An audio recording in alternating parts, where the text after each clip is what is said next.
আসসালামু আলাইকুম রহমতুল্লাহি ওবরকাতুহু। সম্মানিত প্রিয় মুসলিম ভাই ও বোনেরা, আর ইসলামিক টিভির পক্ষ থেকে সকলকে জানাই আন্তরিক মোবারকবাদ। আশা করি সকলে ভালো আছেন। আমিও আলহামদুলিল্লাহ আল্লাহর রহমতে ভালো আছি। আজকে আপনাদের মাঝে আলোচনা করব জোহরের আগে সুন্নত না পড়লে পরে পড়া যাবে কি না। তো ফরজ নামাজের পাশাপাশি নবী করিম সাল্লাল্লাহু আলাইহি সাল্লাম ও তার সাহাবীরা নিয়মিত 12 রাকাত নফল নামাজ পড়তেন, যে নামাজকে আমরা সুন্নতে মুআক্কাদা বলে থাকি। প্রতিদিন 12 রাকাত নফল নামাজের ফজিলত বর্ণনা করে রাসূলুল্লাহ সাল্লাল্লাহু আলাইহি ওয়াসাল্লাম বলেছেন, যে ব্যক্তি প্রতিদিন ও রাতে 12 রাকাত নামাজ আদায় করবে তার জন্য জান্নাতে একটি ঘর তৈরি করা হবে। সুবহানাল্লাহ। সহিহ মুসলিম শরীফের হাদিস।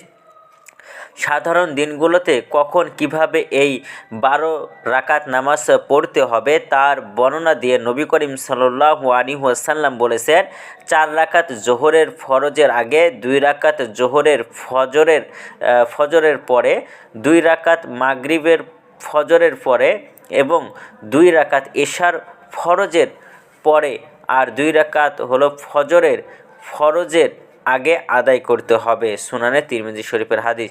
জোহরের জামাতে শরিক হওয়ার জন্য যদি জোহরের আগে 4 রাকাত সুন্নতে মুআক্কাদা নামাজ ছুটে যায়, তাহলে জোহরের ফরজের পরেও এ সুন্নত নামাজ আদায় করা যায়। আয়েশা রাদিয়াল্লাহু তাআলা আনহা বলেন, আল্লাহ রাসূল সাল্লাল্লাহু আলাইহি ওয়াসাল্লাম জোহরের আগে 4 রাকাত সুন্নত কখনও না পড়তে পারলে তা জোহরের ফরজ ও পরবর্তী 2 রাকাত সুন্নতের পর আদায় করতেন। সুনানে ইবনে মাজাহ শরীফের হাদিস। তো ভিডিওটি ভালো লাগলে অবশ্যই চ্যানেলটি সাবস্ক্রাইব করে পাশে থাকবেন। ধন্যবাদ সকলকে। নিজে ভালো থাকুন, সুস্থ থাকুন এবং অপরকে ভালো রাখুন। আসসালামু আলাইকুম।